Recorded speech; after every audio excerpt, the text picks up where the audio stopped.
Hey there, ho there, how there. Hi everybody. My lighting's a little off, so I hope it's not too bad. I hope it's not distracting. I'm gonna try not to bounce around as much too.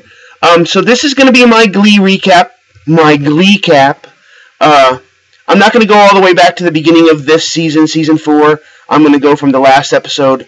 There won't be a new Glee until November, I guess, because of everything that's going on. So I'm gonna go from the one. I am a Glee freak, so this is for my other Glee freaks. So anyway, so the episode started where the other one left off. Rachel was in her apartment. She was kissing this new guy, Brody, and she, of course, a knock on the door saying, "Who's there, Finn?" So that's where the other one ended. So this one started right after that. Finn was there, and he came in, and they didn't really talk about, oh, you're with some guy, and there's candlelight, and, stuff.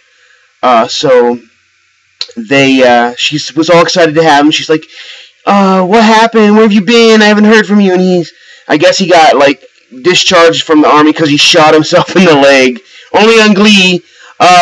So he's there, and she's like, well, come with me to class. Let's see if we can get you in NIADA, which is the school, she goes to, and she's like, come to class with me. And so he went to class with her, and, the whole time, he could tell he's just not in the world with her anymore, or, he felt, awkward, and you could tell.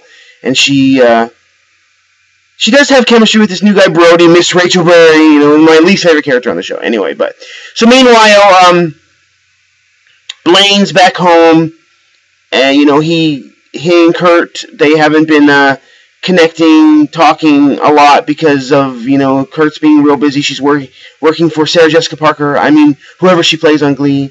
Anyway, so Blaine got this text from some guy, which right then I was already pissed off because last year he was already all over Kurt the one time because he was like, I can't believe you cheated, and Kurt's like, it was just texting, and Blaine sang Whitney Houston, and he was all pissed, and now he's doing the same thing. It was annoying. But then him and Finn sang Barely Breathing by Donkey Chic. It was good. I really liked it. It was pretty good. I'm barely breathing. But yeah, so that was there, and so he was going to go out. Kurt and Rachel were going to take Finn out to some club, and who do you know is at the door? It's Blaine. He shows up with flowers, so right then something's up. And so they all go to this karaoke club, and Rachel's all, Finn, I want to sing with you, and he's like, no, I don't want to sing with Brody, because Brody was there. I guess it's where all the people from NIADA go to sing, and so they sing this song, I can't remember what it's called, but it's by Demi Lovato. I looked it up. It was okay. I liked it. It was good then, and Brody and Rachel sang it good together, and so anyway, so then Blaine gets up, and he's like, I want to sing to my love, and he gets up and he sings Teenage Dream, which of course was the first song that he ever, that Kurt had ever heard Blaine sing, with the Warblers, and he sang it all stripped down, and he was choking up, and then Kurt's eyes, you could tell he knew that something was up, and he's starting to get scared, and Blaine was just, oh man, he was almost bawling. Look, I'm getting all worked up about it. Oh, it was an amazing scene. So they all leave, and Kurt and Blaine go this way, and Rachel and Finn go the other way, and Rachel and Finn are talking, and, he's basically saying, we're in two different worlds anymore. This isn't working. And then Blaine was like, with Kurt, he was like, oh, I was with someone. And Kurt, you could just see, oh man, the color and just drained out of his face. And Kurt was like, oh my God, and I can't believe this. And Blaine was like, I've been so lonely. And Kurt's like, I'm lonely too, but I didn't do this. And oh, it was awful, awful, awful. And so all four of them, Kurt, Rachel, Finn, and Blaine, all were singing No Doubts, Don't Speak. And it was awesome. It was a really great, great moment. It was a great Glee moment. This episode was so awesome with the writing and the way that they incorporated the music. So meanwhile, back in Lima, that kitty girl, I still don't know what to think about her. She's such a she's just so one-dimensional. She's just bad. They haven't really done anything with that character. She had some sort of rapture party, which I thought was just ridiculous.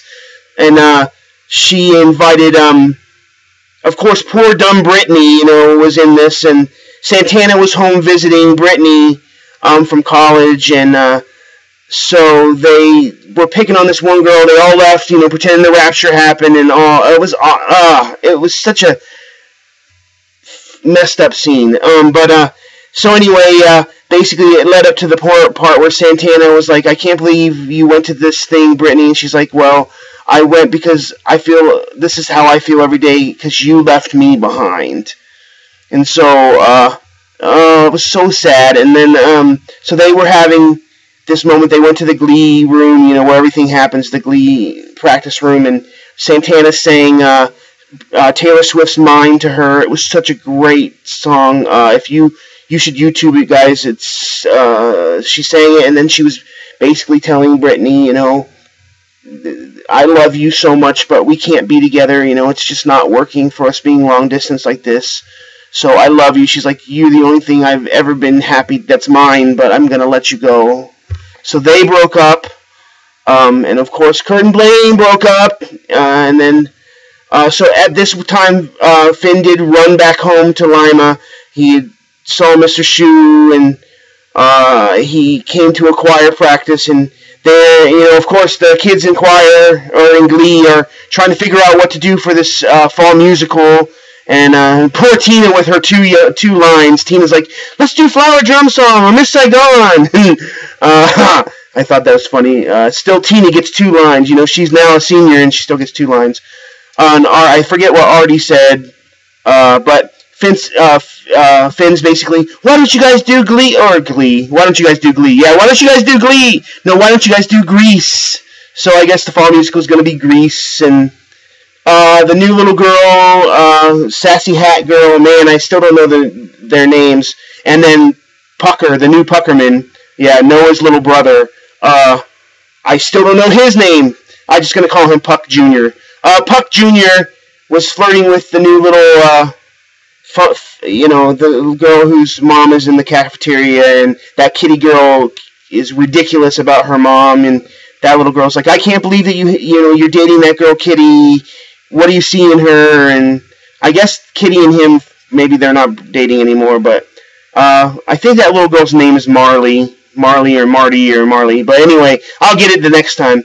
But I guess they're going to try out for Grease. And then Mr. Shu, he of course went to see Emma, and he's like, I want to do this. He's going away in this political thing. I don't know why. It just comes out of nowhere. And she's like, I don't know why you would expect me to follow you. I have a life and a job here. So I don't know if they're going to break them up now. So anyway, so then Rachel shows up, and her and Finn are in the auditorium, where everything happened between them, and she's basically like, I love you, and you're my first love, and I want you to be my last love, and, but we can't do this anymore. And she walked out, and he, of course, starts singing Coldplay's The Scientist. Again, awesome music choice for the episode. And then it's real stripped down, and it's him, Finn singing, Rachel singing, Mr. Schuster, Emma, Miss Pillsbury singing, Blaine and Kurt, they're all singing on the stage, The Scientist, and that's how the episode ended. What are you guys thinking of Glee so far this year? Did you think this was a good episode? Did you think the music was good? How do you feel about the new characters? I mean, I like them. I'm hoping they're doing more. I hope this video wasn't too long, but so here's my Glee Recap. So I'll talk to you guys later. Alright, bye.